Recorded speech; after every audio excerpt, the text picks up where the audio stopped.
1 Coríntios capítulo 4, nós vamos ler a partir do versículo 1.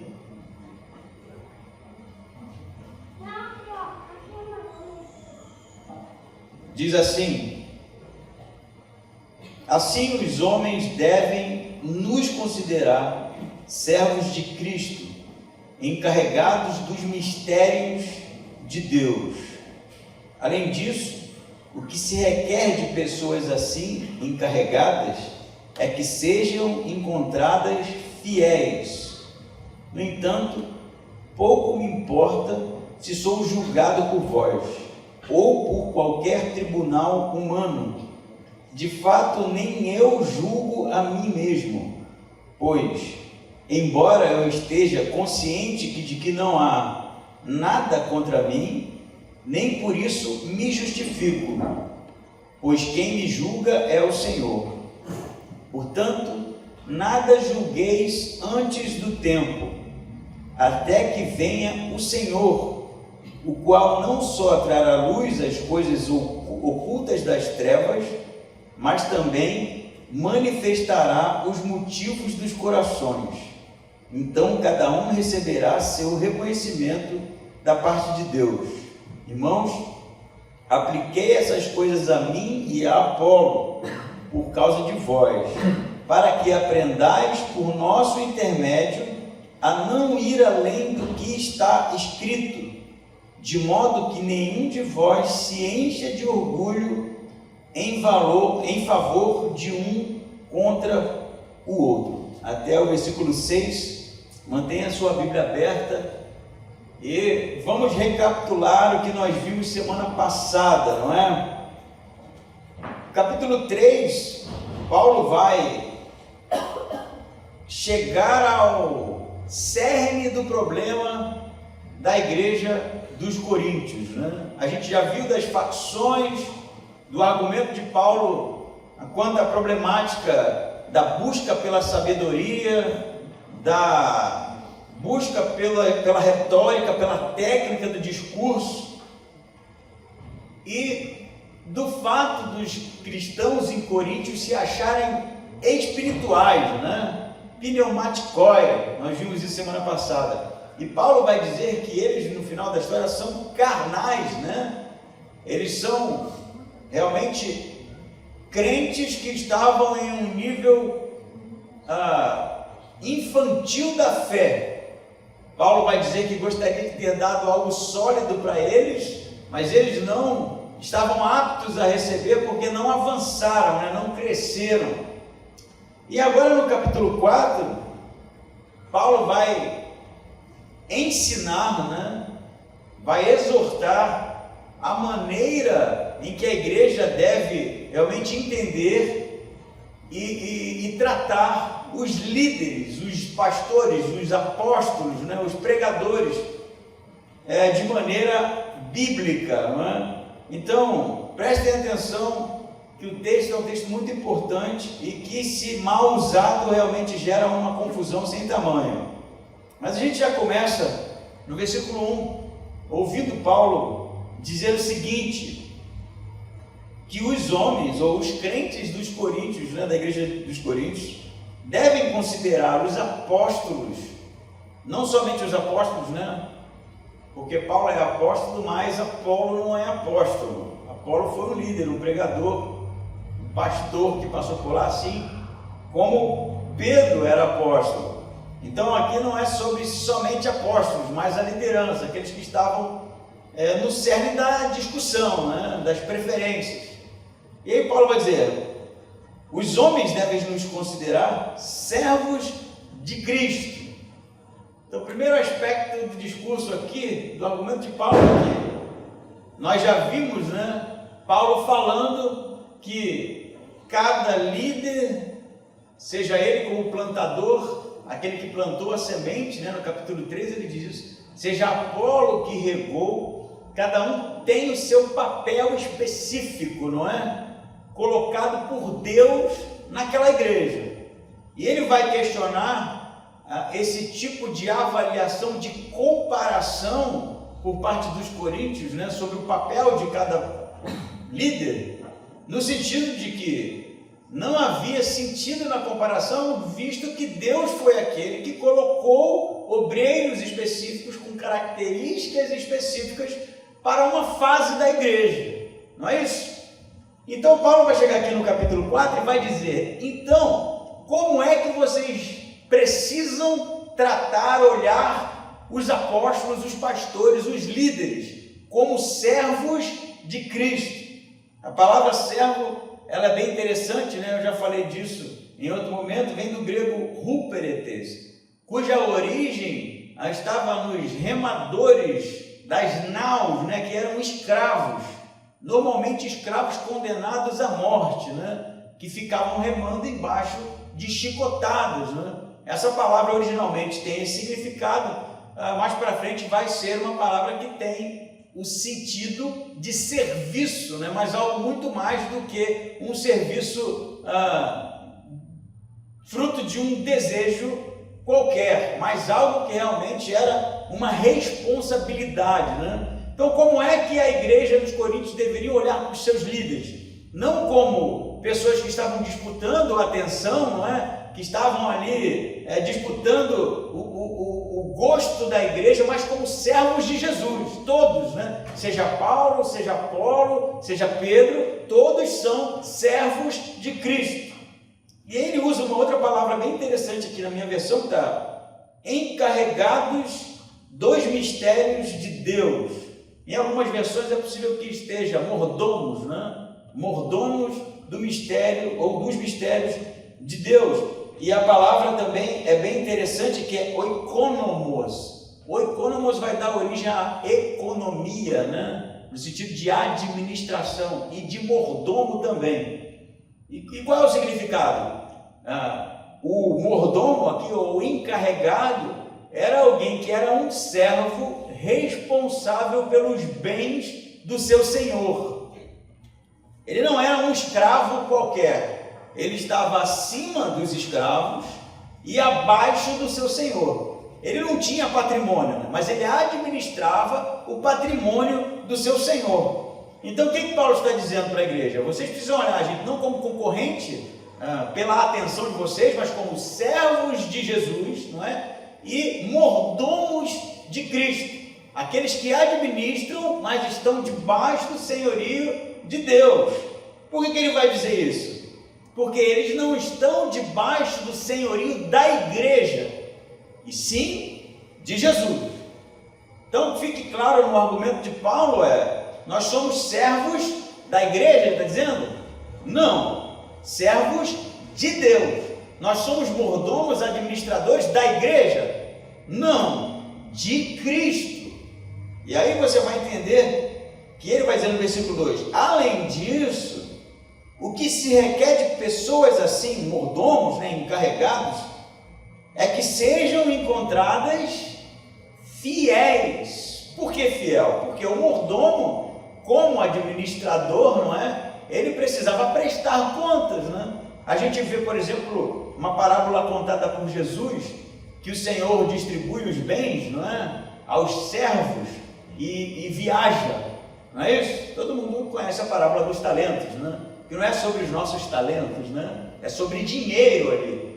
São os bens do Senhor que ele está deixando na administração daqueles 3 mordomos, né? E quando ele chega de viagem, o que eles precisam fazer? Prestar contas, não é isso? A ilustração é a que Paulo está usando aqui. Nós somos servos, não da igreja, mas de Deus. Somos mordomos e administradores, não da igreja, mas de Cristo. E o importante disso é que o que se requer deste tipo de pessoa, usando a parábola aqui do administrador, é que eles sejam encontrados fiéis. Por que Paulo está dizendo isso? Porque esse era o papel deles. Eles não eram servos da igreja, não era a igreja que tinha o papel, não é, de pedir a esses líderes que prestassem contas do seu trabalho. Isso pode até ser um pouco chocante para a gente, porque no nosso tempo as coisas funcionam diferentes, né? Mas o que Paulo está dizendo nós somos servos de Deus, nós somos administradores de Cristo, E o que se requer desse tipo de pessoa, apóstolos, líderes, pastores, é que sejam encontrados fiéis. Então, o primeiro critério de avaliação que Paulo vai dizer para os coríntios sobre os seus líderes, não é sobre se eles falam bem, não é se eles têm carisma, não é se eles têm um conhecimento vasto, né, intelectual da filosofia, ou conhecimento de qualquer tipo que seja, não é se eles têm boa aparência, não é se eles são pessoas comunicativas, não é se eles são pessoas visitadoras, não é se eles são pessoas agradáveis, mas que eles sejam encontrados fiéis. Fiéis a quê? Fiéis a quê? Ele vai dizer aqui que estes encarregados dos mistérios de Deus.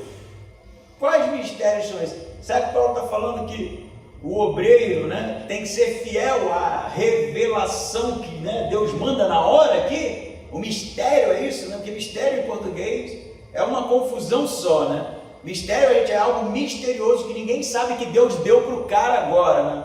E aí tem quem sabe até justificativa para um monte de pastor aí, vai para o púlpito, não estudou nada, e aí Deus me deu, né? Deus me deu, conta qualquer história para boi dormir. Mas se você voltar no capítulo 2, versículo 1, o que Paulo diz? Irmãos, quando fui até vós, anunciando-vos o mistério de Deus, não fui com linguagem pomposa de sabedoria, pois resolvi saber nada entre vós a não ser Cristo e este crucificado. Qual é o mistério que Paulo, como apóstolo, é responsável e precisa ser encontrado por Deus, por Cristo, na vida de Cristo, porque essa aqui é a ideia, fiel ao Evangelho, fiel aos ensinamentos de Jesus, fiel à pregação da morte e ressurreição de Cristo. Essa é a responsabilidade de Paulo, de Apolo, de Pedro e de qualquer liderança que viesse passar por aquela igreja. Não o critério que a igreja estava usando para medir os seus obreiros,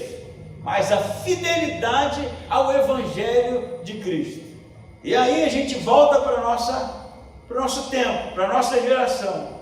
Qual é o critério hoje que a igreja precisa usar quando se trata do pastor, do líder, do pregador, do obreiro, daquele que está à frente? É se ele é um bom pregador? Esse é o critério que Paulo está usando aqui? Quero ouvir de vocês. É esse? Não, fulano prega bem, ciclano prega mal, né? É se ele é um bom comunicador? É esse o critério? Não, eu estou sendo pedagógico aqui, né? Balança a cabeça assim, ó, né? É esse o critério? É se ele é visitador? É isso? É isso que é importante para Paulo? Sim, gente? Aí, meu sonho é ter um pastor com cheiro de ovelha, o pessoal fala isso, né? Cheiro de ovelha, aquele pastor que vive misturado nas ovelhas, né? Mas é esse o critério de Paulo para o obreiro? Não, é que ele seja bem apresentável. Tudo isso é importante, mas é prioridade na avaliação da igreja? Não, é que ele seja bem sucedido no ministério, tenha uma igreja abarrotada de gente? Não. Qual é o critério? Fidelidade ao Evangelho. Esse é o ponto, fidelidade. E quem está falando não é o Jôcio, né? É o Paulo, apóstolo de Cristo, chamado por Jesus. Fidelidade aos ensinamentos de Jesus. Mas aí eu viro para você e pergunto: é esse o critério que a igreja hoje tem levado em consideração? Não. Não é. E digo isso com convicção. Não é. As pessoas levam em consideração um número de outras características, né? Porque cada um tem um gosto. E eu sei que se eu fosse perguntar para cada um de vocês, der um papel para você descrever o pastor ideal, eu não estaria lá. Dificilmente, né? Porque me conheço. E cada um iria descrever um indivíduo diferente. Acredita nisso? Pastor dos meus sonhos é um pastor que fosse nem que jogar videogame comigo. né? Passasse a tarde jogando vídeo. Pastor dos meus sonhos é um pastor que fosse mestre no churrasco, na costela, no bafo, né? Aí a gente vai. Mas o critério do apóstolo Paulo é de que o obreiro seja encontrado fiel às Escrituras. E aí a gente tem uma outra régua de medir, que é o sucesso, né? Olha a igreja, eu tinha uma mania, há muitos anos atrás, novo na fé ainda, de perguntar, a pessoa falava, eu sou membro da igreja tal, eu falava, quantos membros tem lá? Eu perguntava na cara de pau. Eu acho que isso é bem normal no Rio, né? Porque dependendo do número, a gente avaliava o sucesso do ministério. E eu sou de uma geração, né, que a gente consumia literatura sobre como encher a igreja, não é? A época da igreja com propósito, Rick Warren, né? Quem nunca leu Rick Warren? As técnicas, né? Os ministérios possíveis, o que a igreja poderia fazer. E essa é uma maneira de avaliar se aquela igreja estava sendo bem sucedida ou não, se aquele obreiro tinha visão ou não, né? Se aquele obreiro estava sendo usado por Deus. Gente, esse irmão, esse pastor, uma bênção. Olha a igreja dele como está cheia. Mas é esse o critério de avaliação de Paulo? Não, cara. Já que eu estou falando de sucesso ministerial de igreja cheia, vocês sabem das 7 igrejas do Apocalipse, né? O pessoal que gosta de Apocalipse aí, as 7 igrejas, qual é a igreja fiel? Qual é o nome da igreja? Filadélfia era a menor, a mais simples, é a igreja que só recebe elogio de Deus, de Cristo, né? Por quê? Porque eram fiéis.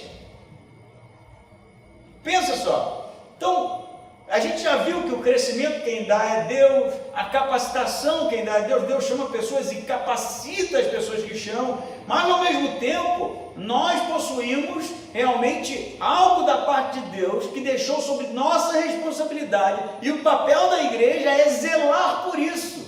Não é zelar no sentido de proteger para que as pessoas não tenham acesso, é compartilhar o evangelho, mas o evangelho genuíno, o evangelho original. Paulo não está falando que o obreiro tem que ficar inventando coisa. Paulo não está dizendo que esse obreiro tem que ser um caldeirão de novas ideias revolucionárias. Paulo não está dizendo para esse obreiro adaptar o evangelho à sua cultura. Paulo não está dizendo para esse obreiro, para ele pegar o evangelho e tornar algo mais palatável para as pessoas. Ele está dizendo para a igreja dos Coríntios, está dizendo para a nossa igreja hoje, para todas as igrejas de todos os tempos, de que o critério de avaliação da igreja precisa ser sempre: esse obreiro, ele é fiel às Escrituras, esse obreiro é fiel ao Evangelho, esse obreiro é fiel realmente aos ensinamentos de Jesus? Então ele serve. Então ele serve. O resto não importa. Amém? Amém. Isso é uma regra. Eu fiquei pensando assim, a gente fala de construção, né? Eu oro por isso, né? Sobre de um dia a gente ter um prédio, um lugar com salas para as crianças, para as nossas atividades. Eu oro mesmo, eu peço a Deus, óbvio que eu falo, Senhor, se for a tua vontade e tal, porque a minha é, né? Mas eu pensando na realidade de Timbó, eu não sei se de Santa Catarina, mas de Timbó, poucas igrejas têm templo, né? Vocês já perceberam isso? Aqui em Timbó, pelo menos a igreja católica, né? Que quando chega já bota lá o templo e a praça, né? A luterana aqui, e que eu saiba, a Batista Nacional, né? A Assembleia tem também? São igrejas tradicionais, né? Quadrangular também? Mas a maioria das novas, né? Dos novos grupos, né? Isso é chamado em eclesiologia de igrejas emergentes, né? É que elas surgem e se vão, né? Não é um termo pejorativo, é porque é dessa forma mesmo. Você pega a Universal, por exemplo, eles não constroem, né? Eles alugam. Por quê? Porque é um negócio. E se você fosse botar uma loja no centro, você não ia comprar uma loja, né? Seria alugar uma loja. E para ver se vai dar certo, né? E a mentalidade por trás de alugar, né? Tem, óbvio, pode ser ainda por não ter o recurso, né? Mas eu estou falando de visão, né? Do que é a igreja, do que precisa ser a igreja na cidade. Normalmente vamos botar um prédio alugado para ver se cola, né? Porque você tem igrejas aqui em Timbó, por exemplo, que tem condições de construir, né? São igrejas grandes, mas não constroem. E aí eu pensando sobre isso, né? Falei, por que então construir? Será que hoje em dia é melhor construir ou alugar? Alugar parece ser melhor, enquanto uma experiência, né, de investimento. Mas ao mesmo tempo eu pensei, mas você aluga quando você não tem uma visão de uma igreja que vá alcançar outras gerações. Por isso que você aluga. É para agora, é emergente. Mas por que eu estou falando isso tudo? O pastor viajou agora. Porque eu me fiz um questionamento. Qual é o meu papel como pastor da igreja em Timbó? Porque eu vou ser honesto com você, isso sem exagero. A minha oração é sempre essa: Senhor, tu sabe que eu não sirvo para isso, que eu sou cheio de defeito. Eu não estou aqui, Tibaia até falou isso, não, eu me conheço, eu sei. Eu não sou o cara que vive na casa das pessoas, eu sou recluso pra caramba, gosto de ficar lendo. Tem gente que é muito melhor do que eu nesse tipo de coisa. Eu não sou pregador das multidões, tem gente que prega muito melhor que eu. Eu tenho minhas limitações e as conheço. Mas a minha pergunta para Deus é: qual é o meu papel na igreja de Timóteo? O que eu vim fazer? E aí é que está. Se você pensa numa igreja para outras gerações, até a vinda de Jesus, o nosso papel aqui, essa primeira geração de crente, é ser fiel. É ser fiel. Não é ser a igreja mais bem relacionada de Timbó, não é a igreja que faz mais evento de Timbó, não é a igreja que tem um louvor mais lindo, né? Não é sermos fiéis. Porque se nós formos fiéis, a próxima geração de crentes será. E a próxima será. Entende isso? A fidelidade, ela é extremamente importante porque Deus deixou sobre nós uma responsabilidade. E essa responsabilidade é a única coisa que nós temos enquanto preciosidade, porque é o Evangelho que vai fazer com que os nossos filhos e os nossos netos continuem aquilo que nós começamos. Se a gente falha na fidelidade, não teremos igreja para a próxima geração. Aí você pode falar: você não sabe se Jesus vai voltar amanhã. Eu não sei mesmo não, mas enquanto ele não volta, o nosso papel é zelar pelo Evangelho que foi colocado sobre nossa responsabilidade aqui na cidade de Timbó. Hoje eu não tenho dúvidas. Se perguntei: pai, qual é o meu papel? O meu papel é ser fiel às Escrituras, para que você seja fiel às Escrituras, para que a gente ensine os nossos filhos, ensine os nossos netos até a vinda de Jesus. Esse é o papel. Portanto, segundo a orientação de Paulo aqui, usado pelo Espírito Santo, anote isso na sua Bíblia, marca aí, decore esse versículo, que o obreiro, e que isso seja algo também expandido, né, para vocês, enquanto membros, sejam encontrados fiéis, mordomos do Evangelho que foi colocado para nós enquanto responsabilidade. Amém? Amém. O resto é secundário. Vamos ter uma igreja legal? Tomara, né? Vamos ter uma igreja super bem relacionada? Tomara que todas essas coisas sejam verdadeiras, mas o centro, o cerne é que sejamos uma igreja fiel às Escrituras, porque quando perdemos isso perdemos a essência do nosso papel nessa cidade. Amém? Então, além disso, diz Paulo no versículo 2, o que se requer de pessoas assim, encarregadas, é que sejam... Vamos ler junto isso aqui? A tua versão está diferente, mas isso é extremamente importante. 4:2. Lê comigo do teu jeito aí. Além disso, o que se requer de pessoas assim encarregadas é que sejam encontradas fiéis. Pistos, do grego. Fiéis. Na continuação, aqui que a coisa vai ficar boa, né? Também, né? Já está bom.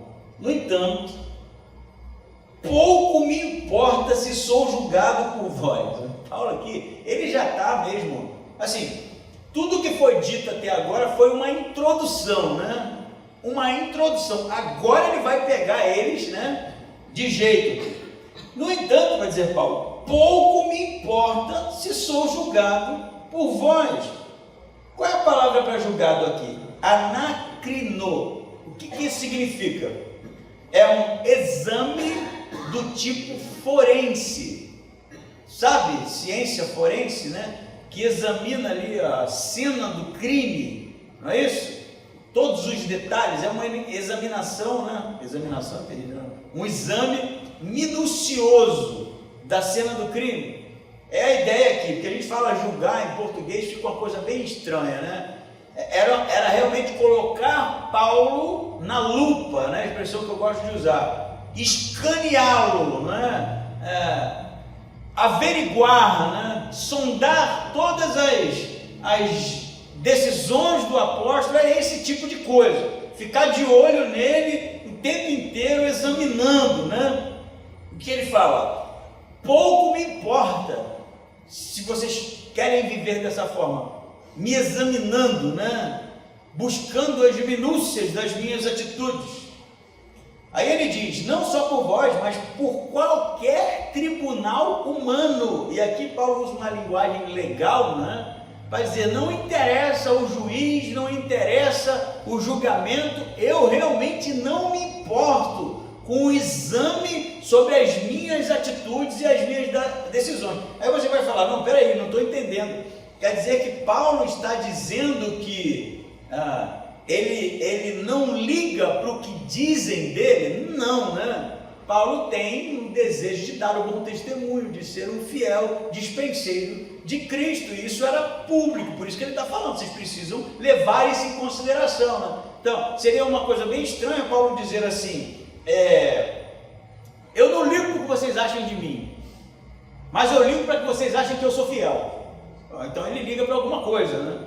Então a ideia aqui não é que Paulo não está dando a mínima para o que realmente estão dizendo dele. A ideia aqui é que isso não é o que move Paulo. Não é a opinião das pessoas sobre o ministério dele que é o combustível para ele continuar fazendo o que ele está fazendo. Porque afinal de contas ele não é mordomo da igreja. Ele não é servo da igreja, ele é servo de Cristo, mordomo de Cristo.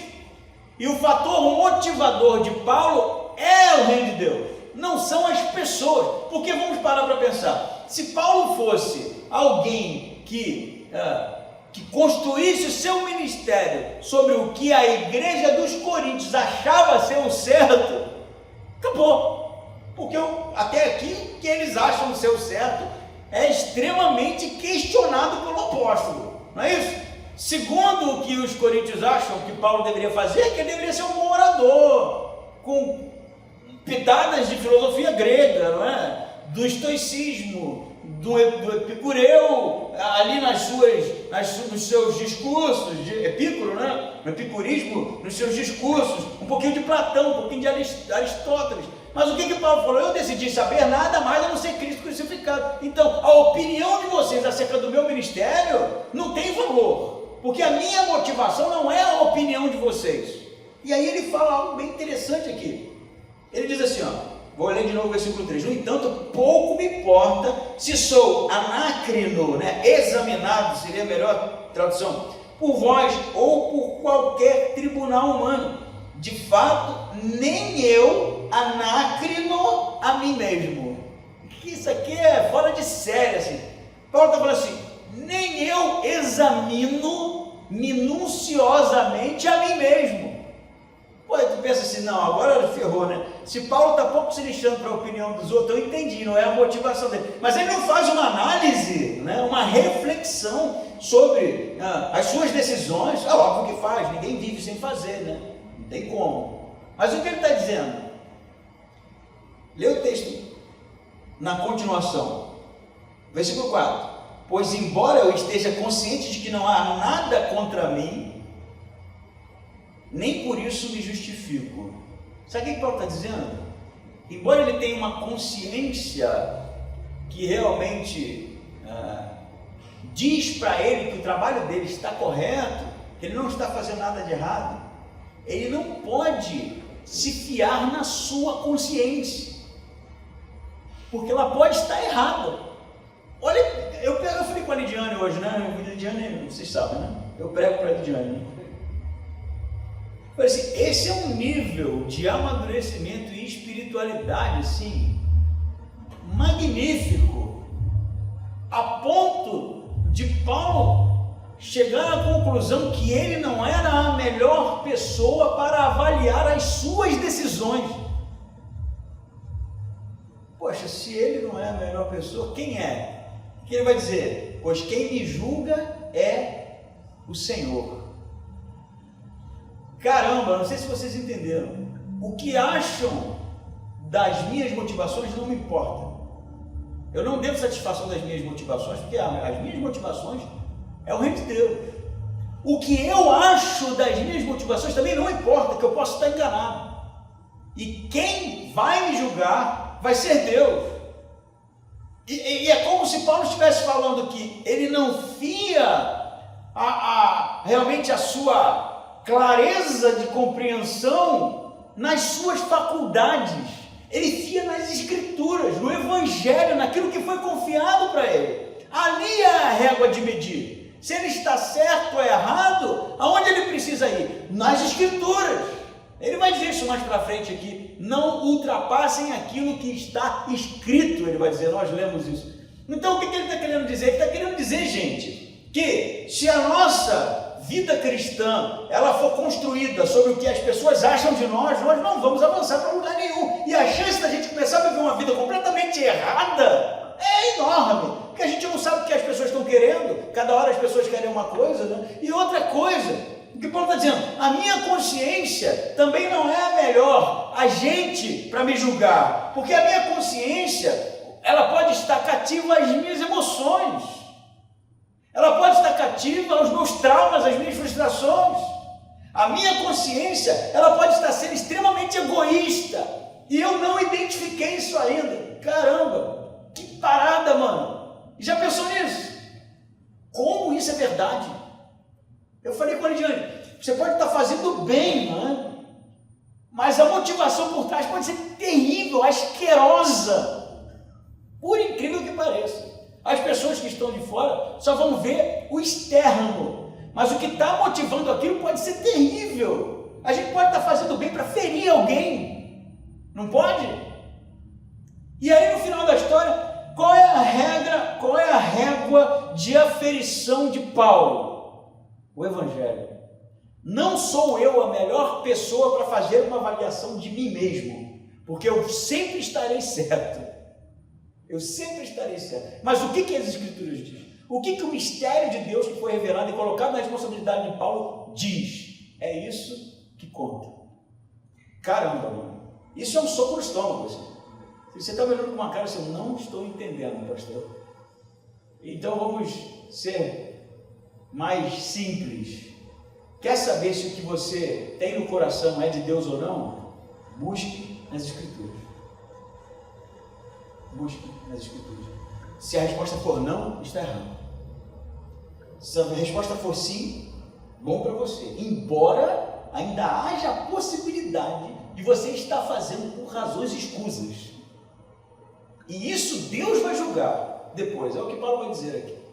Mas no final da história, primeiro aspecto, o obreiro precisa ser encontrado fiel. Segundo aspecto, nós não devemos construir o nosso ministério, construir a nossa igreja, construir a nossa vida cristã em cima ou sobre a opinião das pessoas, e sim sobre as Escrituras.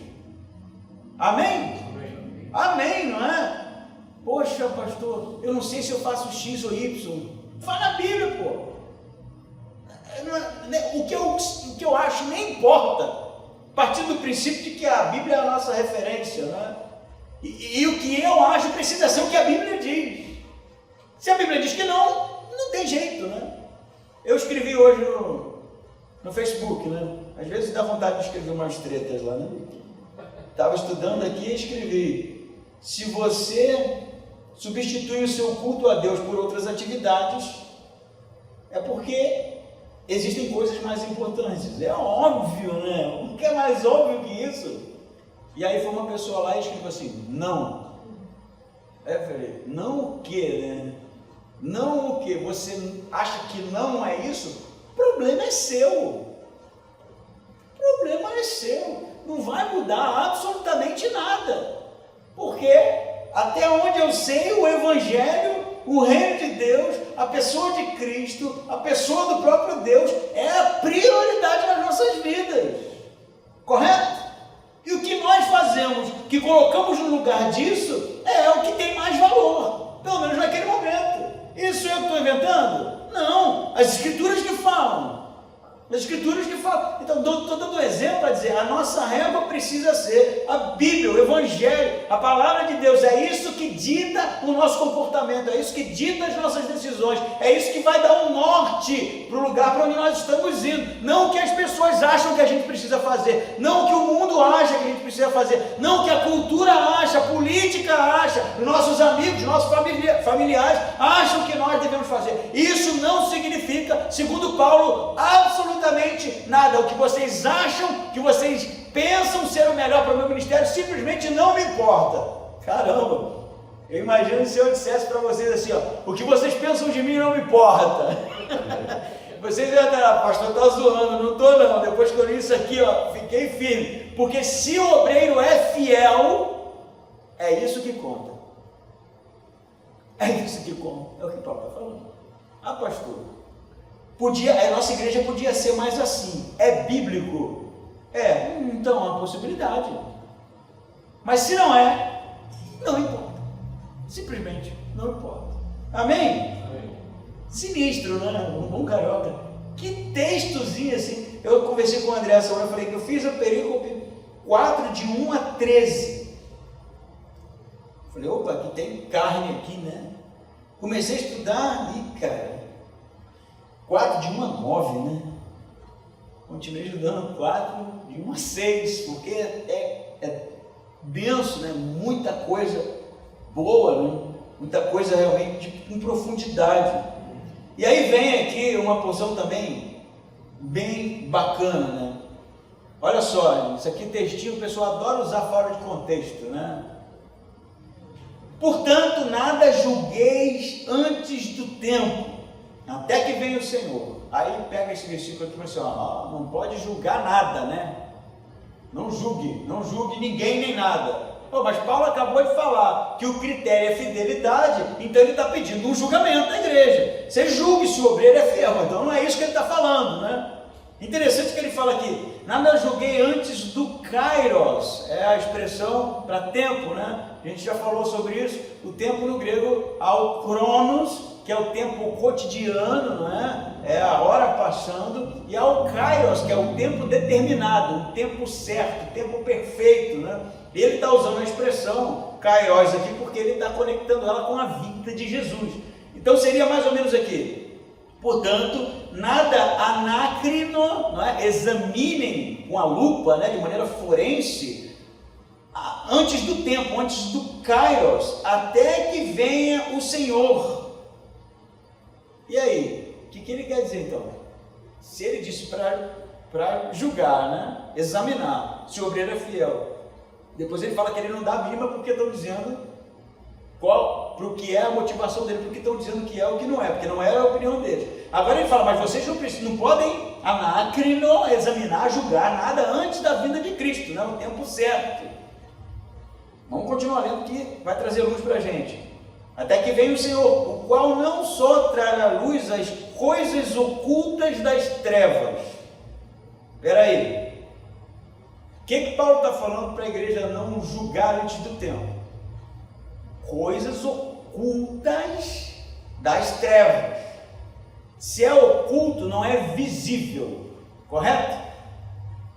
Não é visível, não é algo que pode ser percebido, porque no tempo, na vinda de Jesus, essas coisas obscuras das trevas será revelado. Aí ele fala que é a chave para entendermos o que ele está dizendo para a igreja não julgar, que também manifestará os motivos dos corações. O que Paulo está dizendo? Vocês estão me colocando na lupa. me julgando, comparando com Apolo, se o meu ministério foi tão bom quanto o dele. Eu não devo satisfação a vocês quanto às minhas motivações. E agora ele vai dizer: não julguem os motivos ocultos dos corações, porque vocês não têm acesso. Pô, cara, aí não é sobre não julgar nada, óbvio. Você ouve uma heresia, você julga, isso é heresia. Se tu tirar o julgamento, tá tudo certo, né? Ah, vamos deixar então só para quando Jesus. Ah, mas o pastor está pregando um monte de coisa terrível aqui. Ah, não, mas Jesus quando chegar ele vai mostrar. Não é isso, né? Seria um absurdo esse tipo de coisa.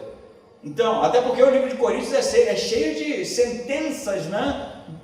Do tipo de Paulo cobrando da igreja um posicionamento acerca da própria membresia da igreja. Então, o que Paulo está dizendo para que a igreja de Corinto tome cuidado em chegar a conclusões é sobre a motivação das pessoas, sobre aquilo que não pode ser visto, sobre aquilo que é interno, não é externo. O externo é fácil, né? O externo é fácil. Tu vê que o cara está roubando, julgou, isso é um ladrão, precisa ser preso, ponto, né? Você vê que o pastor adora ficar beijando as irmãs da igreja, né? Então você está dando um comportamento estranho ali, não julgueis, por favor, né? Você vai esperar ele estuprar alguém para julgar? É isso? Não é disso que ele está falando. Paulo está falando de algo que não é perceptível, que só o indivíduo sabe o que o motiva, e Deus, que são os motivos ocultos do coração, ou a expressão que ele usa aqui, coisas ocultas das trevas, por trás das decisões das pessoas. Eu vou parar aqui, tem coisa mais ainda, né? Versículo 6. Mas olha que ensinamento, a gente é muito rápido em concluir uma obra inacabada das pessoas. Eu sou assim. Confesso para vocês, já disse coisas extremamente equivocadas, do tipo, essa aqui é bem clássica, né? Pô, mas que motorista lerdo, mano, mas o cara não anda, olha isso aí. Aí quando eu fui ver, tinha um outro na frente, estava causando a lerdeza dele, mas eu não vi o outro, eu só vi esse aqui, né? Mas eu já concluí de primeira, esse cara não dirige nada, né? Se o cara lesse meu pensamento, mano, pensa só, caramba, nem sou eu a culpa. Aí quando tu vai ver, tem mais um carro. Normalmente é a Lidiane que fala, não, mas que tem outro lá na frente. Aí eu falo, então é o outro que é um lerdo, né? E aí você nem sabe se o cara que está lá na frente andando devagar, está andando devagar porque está com problema no carro. Ou está andando devagar porque tem uma criança passando mal, como já aconteceu comigo, né? O meu filho vomitando atrás, eu procurando um lugar para estacionar, o cara, ele não sabe o que está acontecendo. Mas a única avaliação dele é esse cara não anda nada, o pé duro, né? Não sabe entender o exemplo, né? Entendeu o exemplo? Paulo está falando assim para a igreja, vocês não podem julgar o motivo dos corações das pessoas, porque vocês não têm acesso a esse tipo de coisa, e a chance de vocês chegarem a uma conclusão extremamente equivocada é enorme, porque quem irá julgar isso é Deus, e esse não é o nosso papel. Então isso é diferente de não julgar qualquer coisa, é outra coisa, é sobre nós realmente nos colocarmos no lugar de Deus para concluirmos qual a motivação das pessoas em determinadas áreas. Não temos acesso, e a chance da gente fazer uma besteira, de chegar a uma conclusão completamente errada, ainda de dizer para as outras pessoas, é enorme, é causar realmente um trauma na igreja. Não é isso que estava acontecendo aqui? A gente nem sabe, e provavelmente houve questionamento acerca da pessoa de Paulo pelos que eram contrários a Paulo. Os de Apolo, por exemplo. Paulo nem apóstolo é, porque isso é questionado em Coríntios, a gente vai estudar isso. Eles questionam a apostolicidade de Paulo, porque Paulo não era do grupo dos 12. Porque Paulo era o apóstolo dos gentios, não era um judeuzão lá em Jerusalém, né? Eles começam a concluir estas coisas, que Paulo está querendo ter vantagem sobre a gente, né? Financeira, esse tipo de coisa. Paulo está falando assim, esse papel não é de homem nenhum. Esse papel é de Deus, Ele irá julgar as coisas ocultas do coração, e é um perigo, gente, para nós, né? Os rápidos no gatilho, né? A gente vive tirando conclusões assim, né? fulano é vaidoso, né? Por quê? Já viu como ele canta? Isso é clássico. Já viu como treme a boca quando canta? Já viu como levanta a mão? Assim, estou dando um exemplo, né? Não é o caso do Breno, né? Eu acho. Né? Pensando bem, né? Mas isso é fácil, né? As pessoas estão na frente e a gente aqui, ó, botar lupa assim, né? Porque o nosso coração está ruim. Somos nós que estamos ruins. Entende isso? Quando a gente começa a procurar falha nas pessoas, e isso é subjetivo, né? Não tem nada. O André gosta de falar isso. Qual é o pecado, né? Advogado, né? Qual é o pecado? Qual é a falha? O que ele fez de errado? Se não tem, está falando de quê? Afinal, o que é? Qual é o erro? Não, porque fulano tem um jeito muito estranho. Gente, isso é pernicioso, pecaminoso, diabólico, causa divisão na igreja, do diabo, entendeu? Porque se você está fazendo isso, estão fazendo-se de você também, sabia? E é ruim do mesmo jeito. No final da história, qual é o nosso papel nessas coisas? É realmente colocar na mão de Deus e deixar para que Deus faça esse tipo de análise. Não nós, não temos condições. Amém? E isso pega todo mundo de jeito, né? Porque todo mundo faz isso. Todo mundo faz isso. Mas que a gente se controle, né? Paulo vai dizer, vou ler o 5 de novo aqui. Portanto, nada julgueis antes do tempo, até que venha o Senhor, o qual não só trará à luz as coisas ocultas das trevas, mas também manifestará os motivos dos corações. Isso também não é justificativa para a gente fazer o que a gente quiser, partindo do princípio de que ninguém está vendo. Deus irá tornar público as motivações escusas dos nossos corações. Público, Ele vai julgar. Se eu venho aqui pregar cheio de vaidade, no último dia, Deus vai me expor. Aí que ele está dizendo. Ele tornará público. Ele vai dizer assim, vem, servo de meu pai, mas não fiel, né? Vocês lembram do texto passado, né? Que Paulo falou que vai ter uns que vai passar pelo fogo, as obras vão ser queimadas, né? É como fugir do incêndio. Então, você percebe que terá uma prestação de contas. Deus vai acertar com a gente, sim, porque Ele deixou responsabilidades seríssimas na nossa conta. E irá cobrar de nós. Se a nossa motivação é uma motivação extremamente egoísta, extremamente decaída, isso será demonstrado. Como? Eu não sei, se ele vai passar no telão, né? Não sei. Mas o que Paulo fala é que Cristo vai fazer realmente isso ser conhecido, né? Então, cada um, perceba que isso é muito interessante, no final do versículo 5, receberá o seu reconhecimento, a sua glória, algumas versões, da parte de Deus. Por que Paulo fala de reconhecimento de glória aqui? Interessante, né? Porque tudo que ele está falando aqui, não julgue as minhas motivações, não é? Não vivam realmente achando que o obreiro precisa construir o seu ministério segundo a opinião das pessoas, porque esse tipo de adoração, de glorificação, de reconhecimento só pode ser dado por Deus.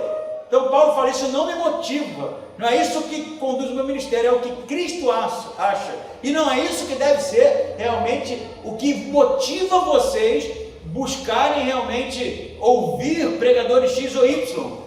Mas Deus dará o reconhecimento adequado a cada um, assim como irá cobrar a cada um. Caramba, para terminar aqui, né?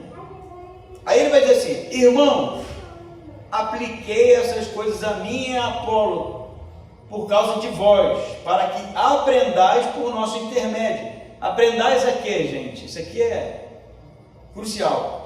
A não ir além do que está escrito, de modo que nenhum de vós se encha de orgulho em favor de um contra o outro.